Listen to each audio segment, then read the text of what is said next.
Hallo, ich bin's wieder, Luana, und ich habe dieses Jahr auch wieder ein Gespräch mitgebracht. Und zwar ist dieses Gespräch auf Englisch, denn die Person, mit der ich mich unterhalte, spricht kein Deutsch. Ich hoffe, das passt für möglichst viele so. Aber deswegen werde ich die Vorstellung jetzt auch auf Englisch vornehmen. Einfach nur, dass es ein bisschen zusammenhängender sein kann und man auch eine Einleitung hat, die zu dem Rest passt. So, the person I talked to is Zeynab Kirikou Gueye.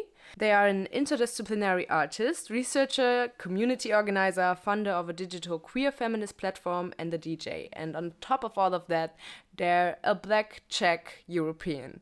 So, yeah, I hope your interest might has risen now. So, if you would like to, I invite you all to listen. Let's go ahead. Hi. Hi. Hello. I think we can just start with the first question. Mm-hmm. The first one is like, you're from Czech, right? So it's also a very like predominantly white country.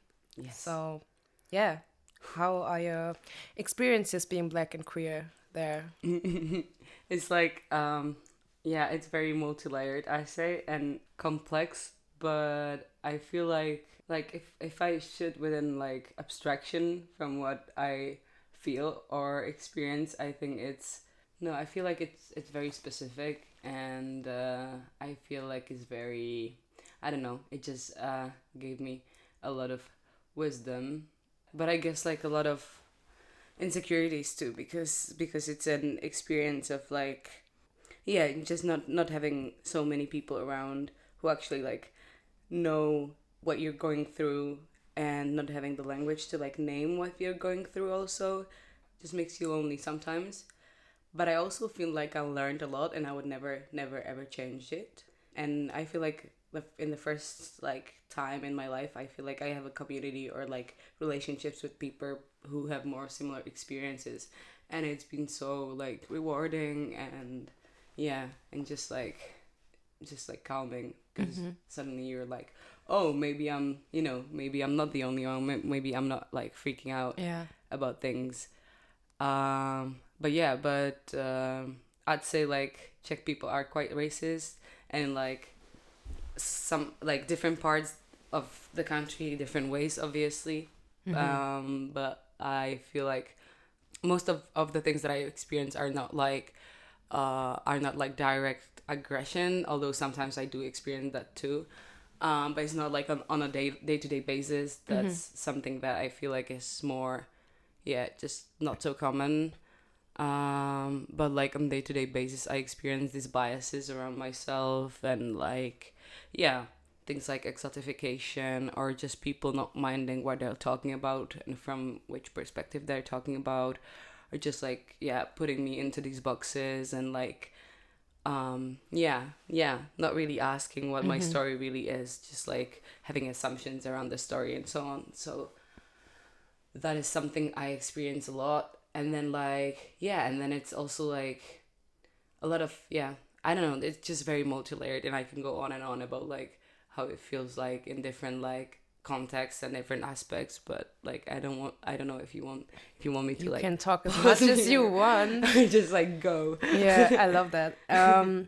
I can very much relate to the one thing you were saying, like to more things, but especially one thing, something came to mind, because for me it was like quite similar, I say, because I was also grown up in a very white like environment, and before I really had people who had like similar experiences to me in my life, I was always questioning my own perception, because I wasn't sure if that shit that was happening to me was really real. And after I really met people who had similar experiences and could like relate with what I was talking about, I felt like so empowered and far more strong in my sense of self. So yeah, I totally understand it. And it's like you're fighting to for one at one side, like when you're younger, to even like describe who you want to be or who you are, and on the other hand you have all these people's opinions around you, about you, about your appearance, and what that might tell them about you, and what you should be. So yeah, it can be relieving to have other people also experiencing that. Yeah, I feel like it's really interesting what you said with the perception. It's like I feel like a good way of describing it. But then it also leads me to like mental health and how this can be very like, because when you're experiencing a reality, and when you know what your experiences are and you somehow see it, but then others tell you the opposite, or like something else, there's just this split in you suddenly, which is like Yeah, this just disconnect. yeah, yeah. Yeah. Yeah, I mean, it depends, I guess. But for some things, it's like, I'd say for everything that could be hurtful to someone, sometimes it's very nice to hear from other people that it actually is hurtful and you're allowed to feel the pain. Because oftentimes I feel, especially with racism, people like um, express it in a way where you are not allowed to feel hurt because that would hurt their feelings, because then it would be racist or racism. You would tell them, or they would be like no, and then they are like kind of hurt, and then you would have to wipe white tears. And I don't know. In that sense, I feel like it makes sense to have other people like kind of validating your experiences. Just yeah, especially if you never had people around who did. But do you feel like you're often wiping white tears, or you're put in situations where you're like a bit pushed to do so? Or I used to be. yeah, Not as much anymore, because I am more in environments that are more sensitive, I guess. But I used to be in that position a lot. Or even, I don't know, people trying to be nice by saying things like, yeah, my family is so racist, but I'm not, and like kind of waiting for me to cheer them on or something. I don't know, like, congratulations, you're not an asshole, I guess. So yeah, I don't know. I felt a lot of responsibility towards that, and somehow a lot of people also expect me to know a lot about racism and its structures and how it works and shit. But I also, like everyone else, has to learn everything about it. So I'm not born with it just because I experience it. I don't have the knowledge ingrained in me. Yeah.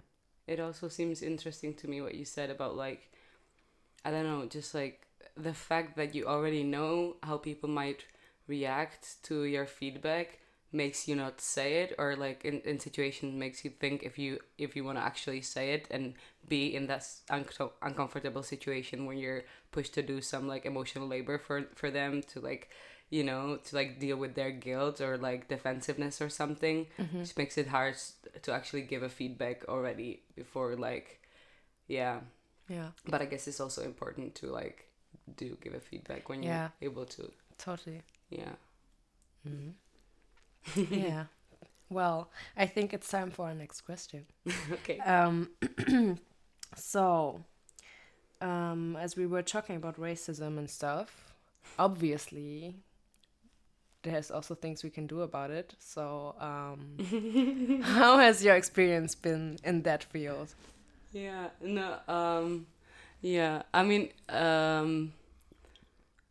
there's also levels like I think like me trying to change something structurally, or like in some communities, or like in some contexts, and then like my personal, I guess, like work on like internalized racism, or like the way I relate to others and so on. So I guess that's like two things, but they're also very intertwined for like, at least for me. It's like once I, and also they were like feeding one another, and they're often feeding one another, because like once I kind of like started questioning some things around me and like learning things about myself and my experience more through, I don't know, like finally some books or some I don't know, cool people, rep icons or something that were talking about these things, I suddenly was like, hey, I should maybe, when I have this experience, I should maybe tell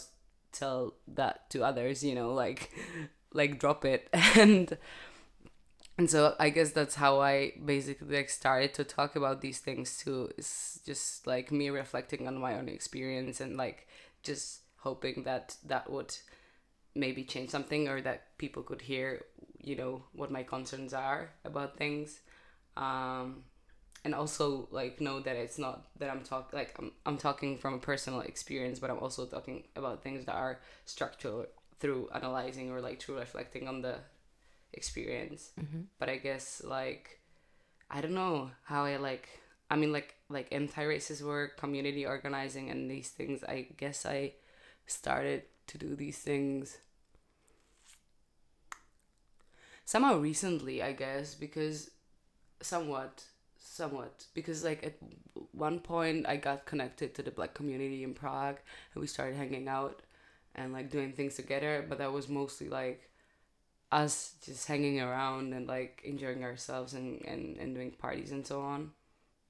But then we started doing some things together that were like more like, I don't know, like workshops or some things like that, talks and so on.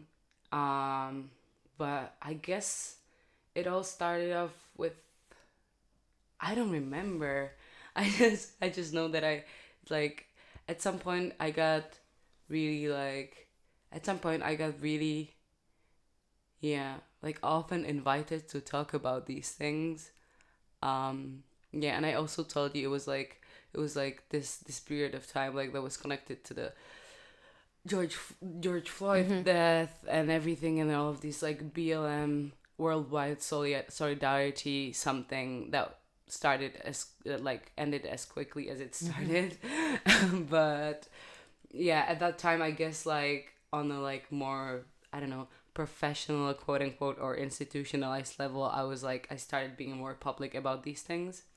But I burned out very quickly. Like I had and then afterwards I had to deal with a like quite severe depression for a while, because it was just like too much pressure on me.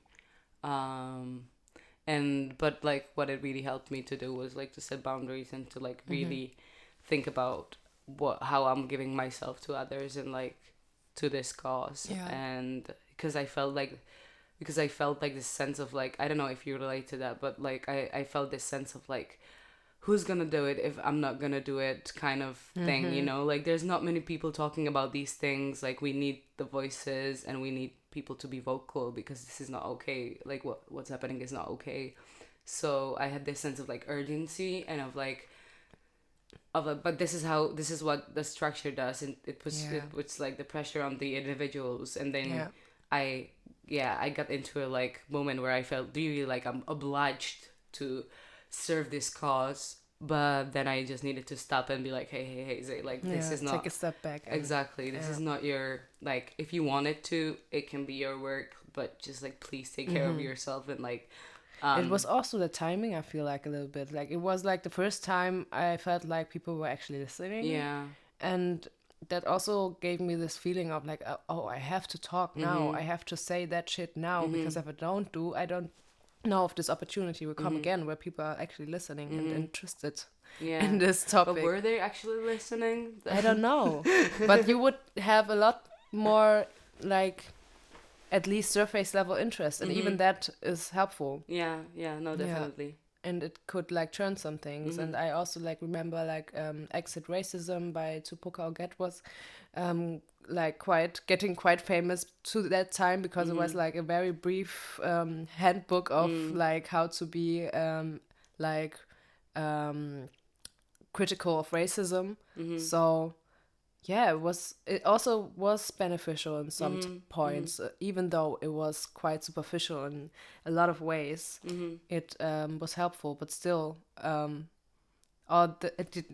whole structure of it like just keeps you or kind of pushes you to the point where you are easy to burn out, because you're like having this short time frame, and now everyone wants to hear your opinion because you are like someone who experiences racism. And I don't know, I can very much relate to what you were saying about that. Yeah. I mean, I'm at this point like very cynical. So so it might also like I don't want to sound like it didn't change anything, or like people didn't really take time to actually learn about things or like be more aware. And I definitely feel like in many cases it did. But yeah, but I'm also like, we're still living in these fucking structures and like the house didn't fall down, No, but it's gonna take some time, I guess. But yeah.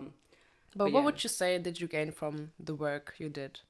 Definitely, I learned so much. Like on a personal level, I feel like what I was talking about with the boundaries and like just like knowing what my worth is in all of this, just like learning much about like yeah, treating myself, I guess, knowing what I need while doing it, and I gained alliances, I guess. Like I searched and I searched for more people who are like-minded or have similar experiences, and I started to turn my attention towards much more knowledges that were just like, I don't know, just like, yeah, things I could relate to actually. So I learned so much. I've discovered so much art that I had no idea existed, and it just helps me survive every day now. Yeah, I think there was a lot, like, people, a lot of love, a lot of support. I guess my own sense of self, dignity, but it took a while. Like, I mean, this is where I'm at right now, and back then it was like it was much more, I guess, lonely and exhausting feeling. Yeah. Yeah. And is there some like specific anti-racist work you're still engaging in now? Right now I'm on a bit of a pause because I'm just like having my own things in life and like trying to focus on them. But like yeah, I've done like lately I've been doing these workshops, anti-racist, and they were specifically made for black people. Nice. And yeah, like I'm doing like this like little long-term like research on like the specific, yeah, just like the specificities of like Afro Czech people and like how they actually, yeah, what are their experiences in this context, in this post-Soviet like, yeah, context where everyone is like different and has different backgrounds. Like they can be like a second generation, a third generation person. Like they could have moved here, there. I mean, in Prague, they could have like grown up here. They could have, there's so many stories, and their backgrounds are like differ so much, and also cultural backgrounds, religious backgrounds. It's just like it's political backgrounds. It's just so interesting. So I'm looking at the ways that these like these like experiences like interact with that specific environment, and what this environment like gives them or takes away from them. And then I'm also really interested in how when you live in a like homogeneously white environment and you don't have enough resources, and you grow up there, for example, and you don't have enough resources to like relate to I don't know, for example, like relate to people that have similar experience, how you relate to people that are from totally different contexts. So like most of my black friends that grew up in Czech Republic were people who related and still until this day are kind of relating to these like Western, like, I don't know, Afro-American experiences or like UK experiences or something, because there's not enough like people to relate to. Yeah. But then the contexts are so different, Yeah. and then you need to like translate it, but sometimes you don't translate it, and it just creates these weird like, but it's also, I guess, a part of it. And so you suddenly are culturally like very, it's just a mashup of things, because like you take this from that and that and that and that, and suddenly like you're Czech, but you're still kind of like vibing with the blacks in the States. So it's like, I don't know, so it's like it's really those things I'm really like interested in. And so in the workshops, like we do these like personal mappings of like what our situations are like individually and then as a group also. And I would really love to continue that. And I also actually this thing is running, but I don't know how it's gonna be now since it's summer. But we started this book club with my friend Chanda and Angela also, and it was like an Afrocentric book club. So we would read books only from like African writers, or essays, or short stories, or jokes, I don't know, poems, anything, and anyone could just bring up a text that they like, and the group would read it together and then discuss it in the book club. And that was really nice. That was also very like just like eye-opening because of the ways that different people related to those different stories, and just that was very nice. That sounds really lovely. Yeah. I also feel like the African diaspora doesn't get too much attention. Like, it's far easier, it seems like, for us here, like in Europe, to look out or reach out for people that are African American or living in the UK, because they obviously get a lot more like attention in the first place. And also I feel like the like social struggle, or like or like the social movements that are attached to these communities are like stronger and bigger and have a longer history, or at least that is what it seems like from the outside, like if they were more rooted or something. But I really appreciate that you're really specifically taking your time out to explore the wisdom of words that comes from Africa, because we should do that more often. Definitely. How do you practice self-preservation while you're doing anti-racist work? Definitely I need to party and dance. Definitely I need to dance. I need to move my body, and I need to move my body in spaces where I feel safe. So that also means going to parties with my Black friends and just shaking our asses off. And so like I guess talking to people about how I feel. Also I went to therapy, but it was a bit unfortunate because it wasn't that unfortunate, but it is really hard in Czech Republic to find a Black therapist. I can imagine. And what I was trying to explain to my therapist, that like I might need a Black therapist to discuss some things with him. He felt offended, and like he didn't feel like it was important. But this alone doesn't sound too good. Yeah.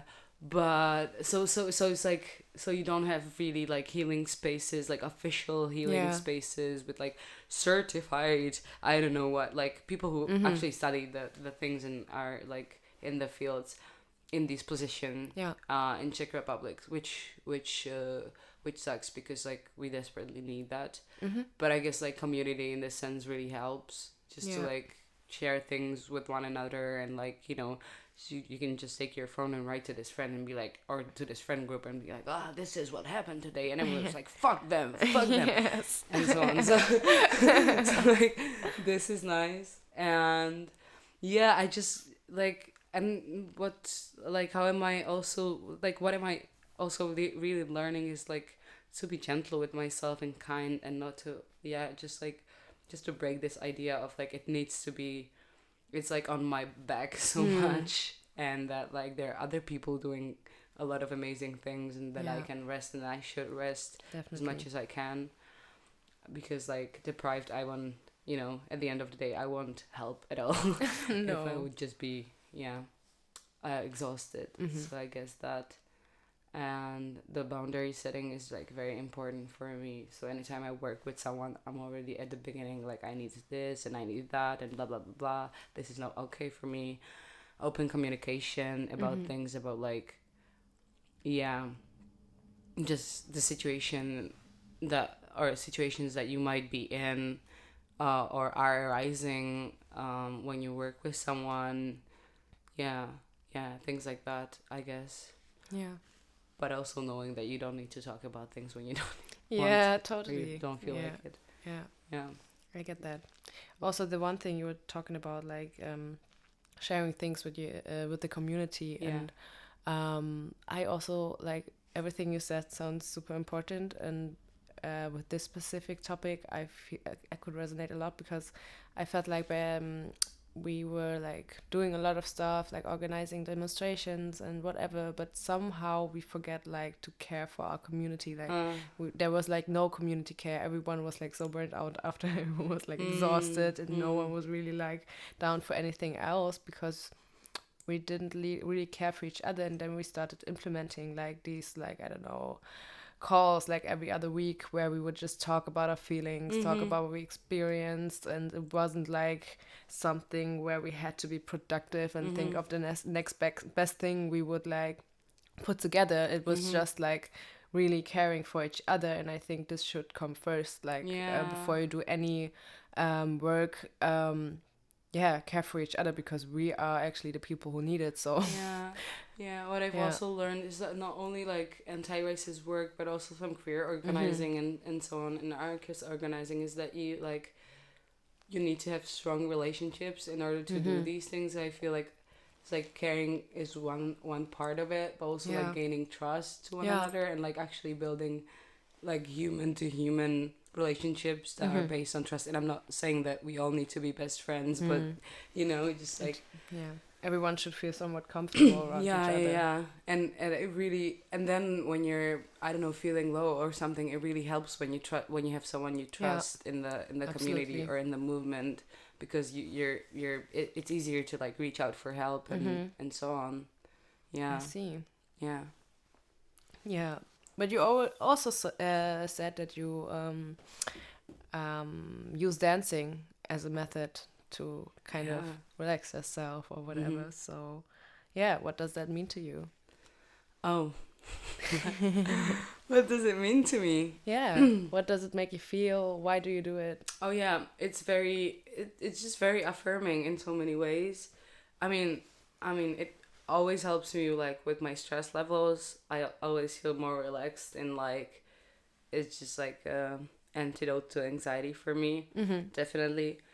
And in my life it really helped me to go through difficult times, I guess, and like stress, and like and because it's like when I was dancing like more professionally or something, it would be like, which is like really, it would be an environment where I would feel welcomed, and also welcome as a Black person, I guess, because I was dancing street dance. We were talking about all these like stereotypes that were there, or like expectations, but at the same time it was like really nice to actually be able to move my body and just like be cheered on and appreciated and so on, and like getting comfortable with it, because like if you're walking, every day, you're like facing the world, and like the world isn't necessarily always okay with you and your body, and so on. So I guess it's like it has been really helpful for me in my relationship to it.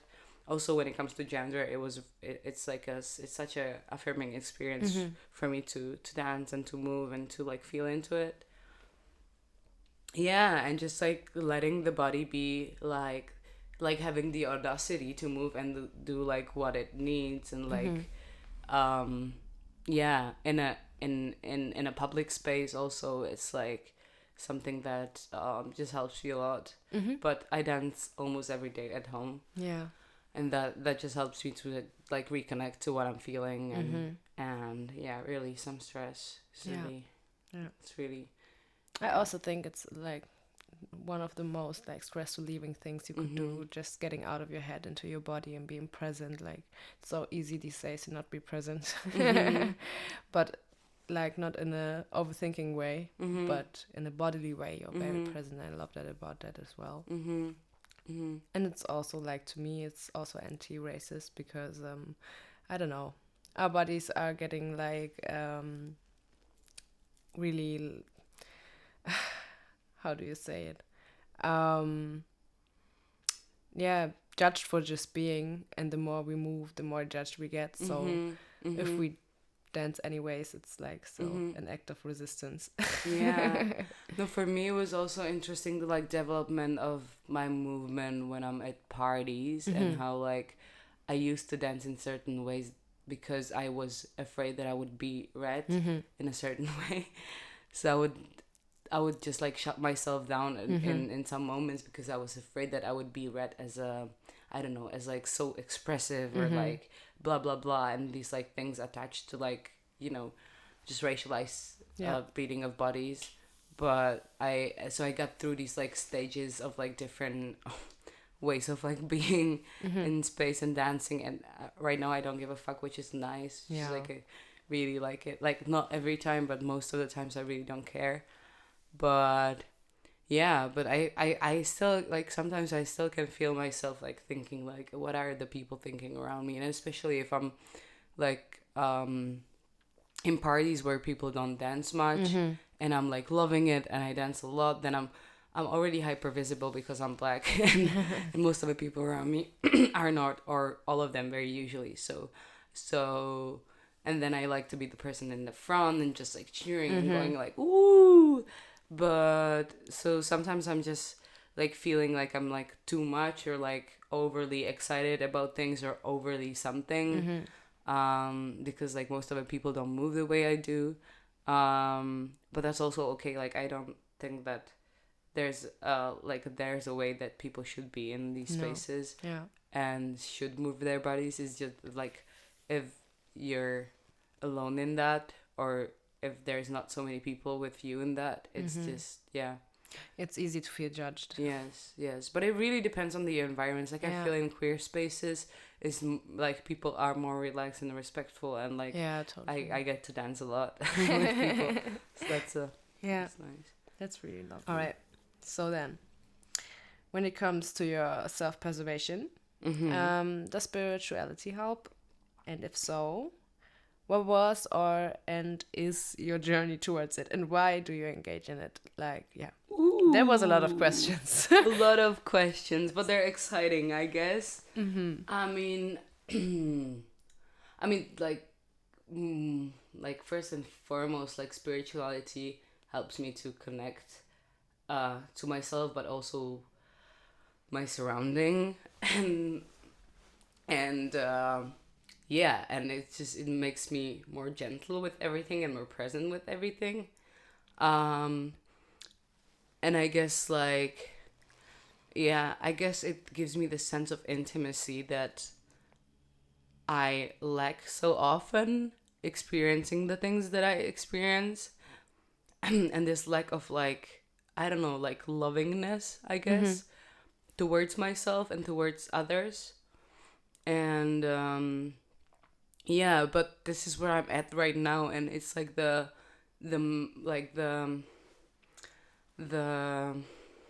I don't know, the epicenter of my spirituality right now is like a very hippie one. It's like a very it's like a one that is like really centered about love, around love, and it didn't used to be that way like always, and it was like a journey that I needed to take because like I have a Muslim background, so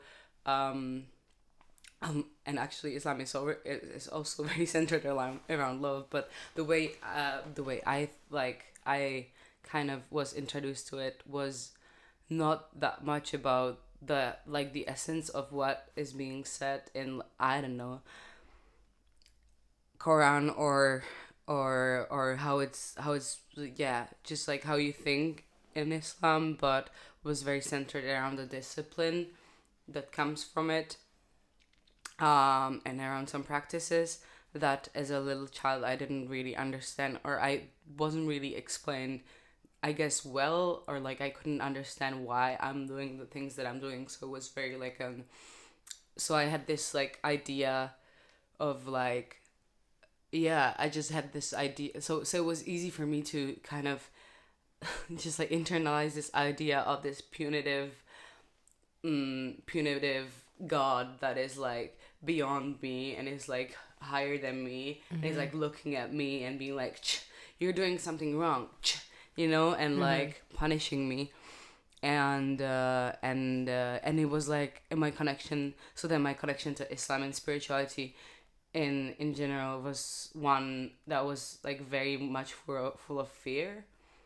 And at some point I stopped being like spiritual at all, or like having this connection, or I felt like I really liked some things, some parts of Islam or some practices, but I didn't really like, I don't know, I didn't really have my own things going on.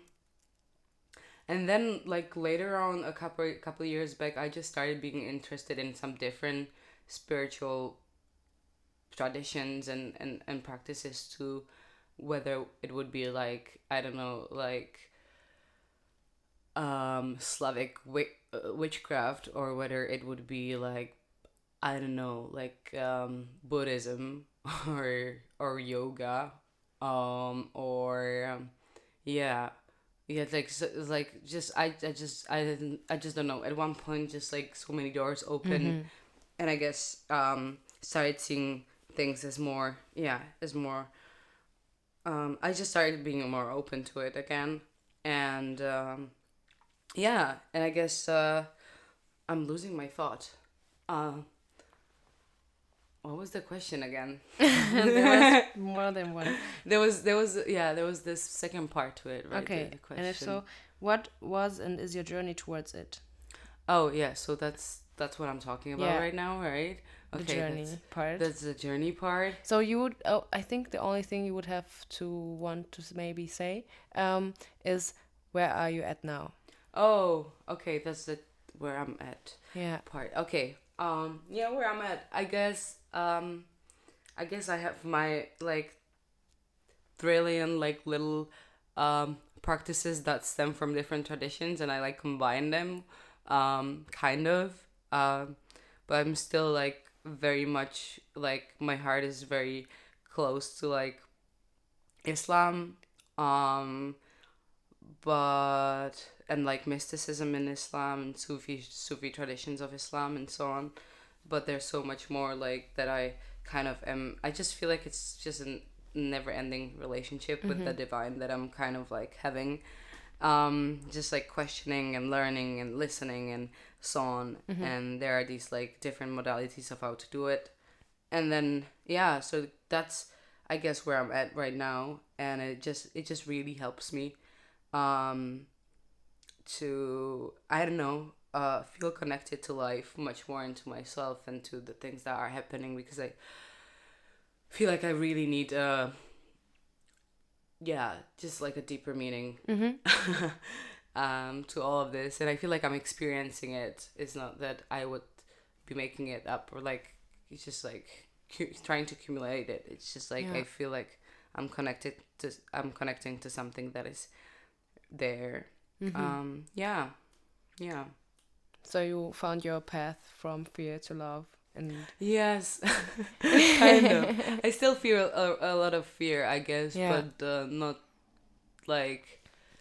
not that would be like really like directed at like what is divine, like I don't feel it. It's just like no, it's not the fear is more like, oh, what are we doing, like what are we supposed to do, and like aren't we fucking it up, not because of like the fact that I would be scared of being punished, but because of I'm just scared about like what's happening in the world in general, and it's just heartbreaking to just like see everything that is happening. So I guess like this is the type of fear that I have, that like there's not gonna be a salvation in this life, I guess. I see. So and I also like don't believe that the salvation should come after we die, but like right now. So yeah, I see. Yeah, it's a fear that but it's more like a fear that's connected to love, actually, like to what's close to your heart. Like you're concerned about like the state of the world because you love it. Yeah. And that makes you fearful. No, definitely. That's a nice way of saying it. Thank you. So it's different than being afraid of a punishing God up there, no, definitely, who looks at you and is judging you all the time. Yeah, it's like more of a caring relationship, I guess. Yeah. That's very lovely. Another topic. Okay. How do you handle anger, or do you even feel it? Yes. Wow. Yes. I feel so much anger. Very often, actually, and when it's interesting because I realized like some time ago that it's like a prevalent feeling that I have in my body, and it never, like, it rarely leaves. So I can like tune into my anger anytime. It's so interesting. It's just there, and it's like, it's just like humming, like, Yeah. it's just there. I'm just not connecting to it most of the times.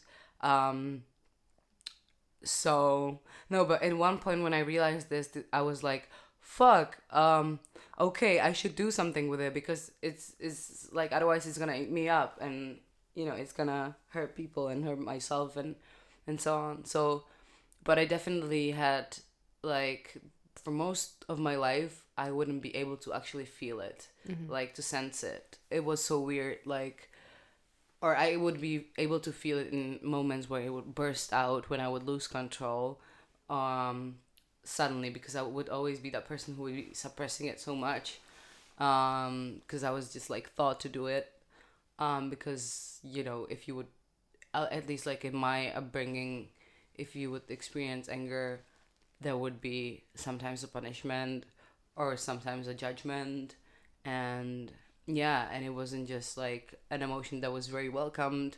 And I especially think, like, if you're a person like that is socialized as a woman, or like as, yeah, assigned female at birth, like there are different, just like different expectations from you to act in a certain way, and then also there's this like, and express anger in a certain way, and or not express anger at all. And then there are these stereotypes around blackness and anger, which I also like tapped into like quite late, I guess, like, or like a couple months ago, around like, oh, I don't want to be perceived as this aggressive person. And I also masculine presenting from some point in my life, so I also understood that, like, I really don't want to be seen as this angry man kind of person, or like a masculine person that is angry, because that might be threatening to someone, and so on. And I've been in situations where people would tell me that I feel threatening to them when I was angry. But yeah, so at one point I started, like, I didn't feel it at all, and then I started feeling it, and it was just like so strong. It was suddenly like all of the anger that I had, like, from the past years that I didn't like let out, just like was like, wow. And then I, that year, I tattooed a fire on my leg, and then my room caught on fire.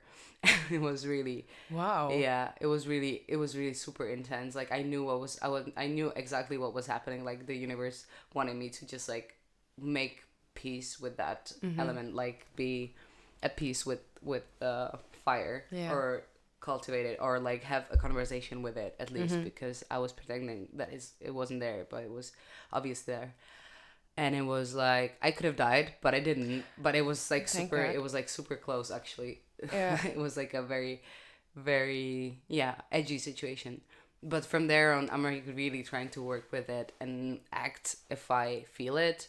But like, yeah, for sure, just like like trying to be like reflective in the situation where I feel it, and be like, okay, is this like the fault of the people that you're surrounded by, or the situation, where is it coming from, blah blah blah.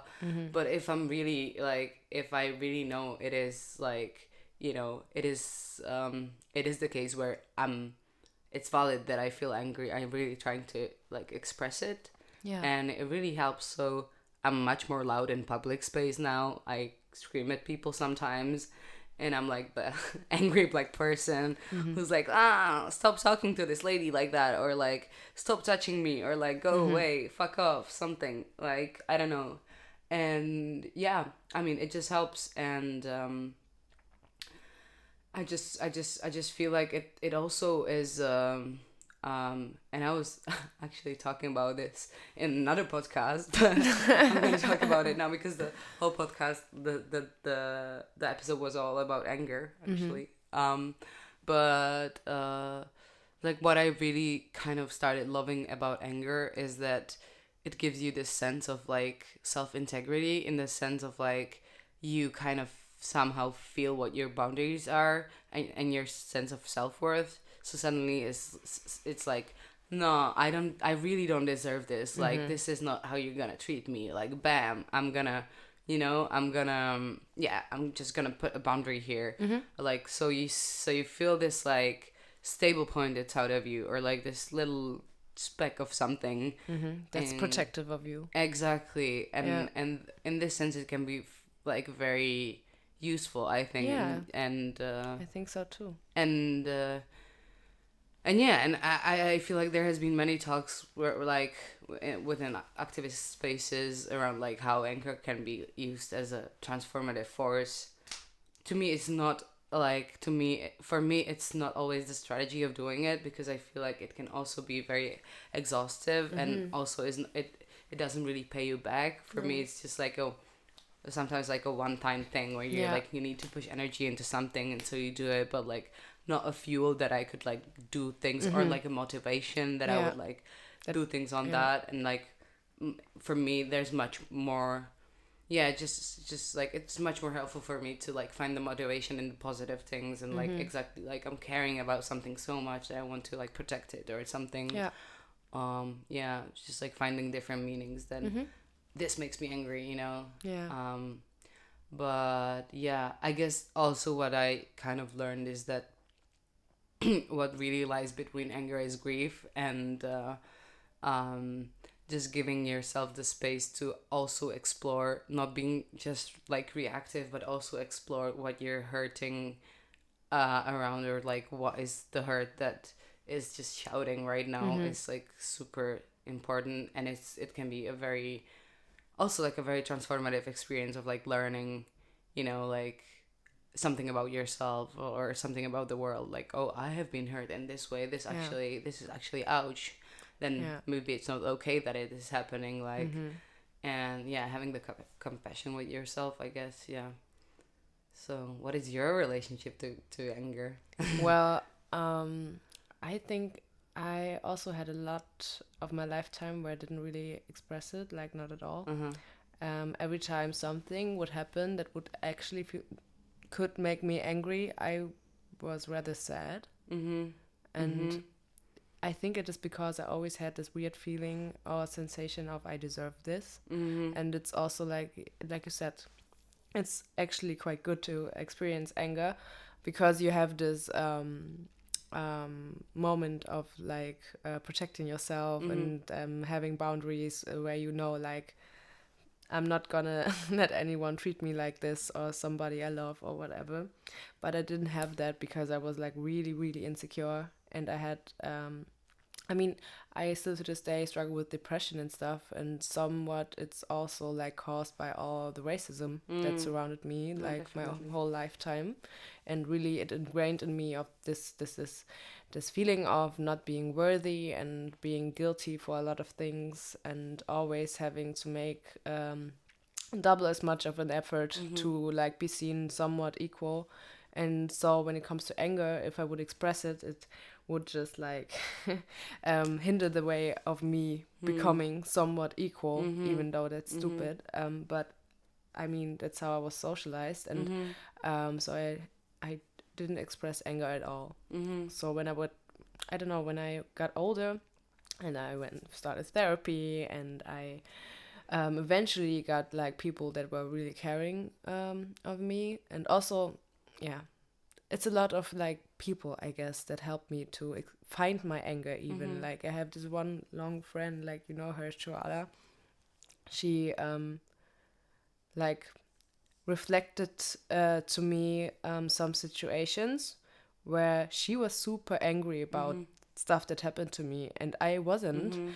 But at that moment, like seeing her being angry about it, I was like, yeah, wow, I think you're right. It's actually not okay to treat me that. And that was very helpful to have people like that. And over the years, I got closer to my anger, and I also like, I'm trying to be friends with it because it's actually quite helpful, and it's okay. And I don't want to be worried too much about how I'm going to be perceived. And also, of course, I do not want to intentionally hurt anybody. But if my boundaries are being crossed like harshly and repeatedly, then I'm sorry. I'm gonna be angry. But it's so cool what you said with the like people around you being more angry than you Yeah. about the things that happen to you. And I feel like I experience this double measure like myself so often. It's like when something happens to people I care about, I'm like so like furious. I'm like, nah. And then when it happens to me, there's this lack of, sometimes like it's not that bad as it was, but like still there's this, the emotions are much more kept still, or like I tend to shut them out more. Yeah. It's really interesting. Yeah, totally. Yeah. But it helps sometimes. Yeah, no, definitely. Just to see someone that cares about you, like being angry for you. Yeah. Yeah. Yeah. For sure. Mm-hmm. For sure. So yeah. Do you have another question? I'm just like reflecting back on what we were talking about. There were so many like different. Yeah, it was really like going from here to there, but like I don't know, like this experience being here, like black and queer, it's very diverse, I guess. Yes, definitely. And I mean, we only touched on a few things, but I feel like they're all important. And also, I don't know, I feel like just now here sitting listening to what you were talking about, it's like so interesting to hear like another perspective and how you cope with certain things and how you like evolve also through certain experiences that are very much tied to that, but also not at all like, it's very interesting. And I also think it's so important for people to hear that if you are like experience such things, you are not only defined through them. You know what I mean? Oh yeah, that's something that I needed to learn so much. Yeah. And I still like need to learn them, and or I still like need to like remind myself of it. Like, oh, that you're actually not the trauma. You know, like you're actually not that. Like you can be anything you want and much more. And like just because like you get reminded of these things, or like you get into situations that are somewhat just like somehow copying one another or like mirroring one another, it doesn't really mean that like you are this, or like this is only how you interact with the world. Like like you can do whatever the fuck you want, like And it's not easy to really like get out of it, because you can get used to such things so easily, even if it's traumatic experiences. Sometimes I feel like, especially traumatic experiences, we sometimes choose to relive them so often, and I always wonder, like, why am I like this? Like, why am I like searching for the same situation again, like thinking the same thing will come to a different like would bring me to a different experience, when it doesn't like make sense actually. But by like opening yourself up to allowing other experiences in, and also trying something new, and also allowing to question the person you always thought you would be, or you heard you should be, is very important. And just allowing yourself to be really open, and also very fluent, and not so strict with yourself and the things you think you are. But it's not easy sometimes, I feel like. Yeah. But it's nice, because why wouldn't we want to be like the person we would like the most?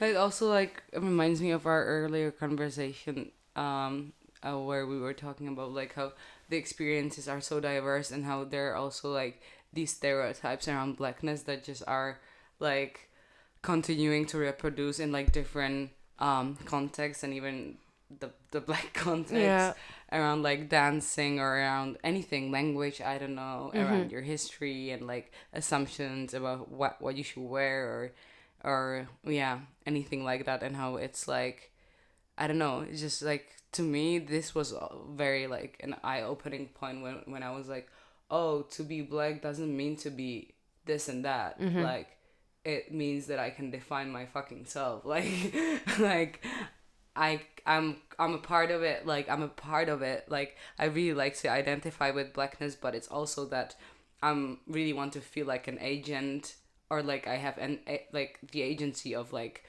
you know, like just creating a different aspect of it, or like interacting with it in a way that is mine personally, and not being boundaries by these stereotypes, which are just like copying the the violent mechanisms which got us into this shithole in the first place.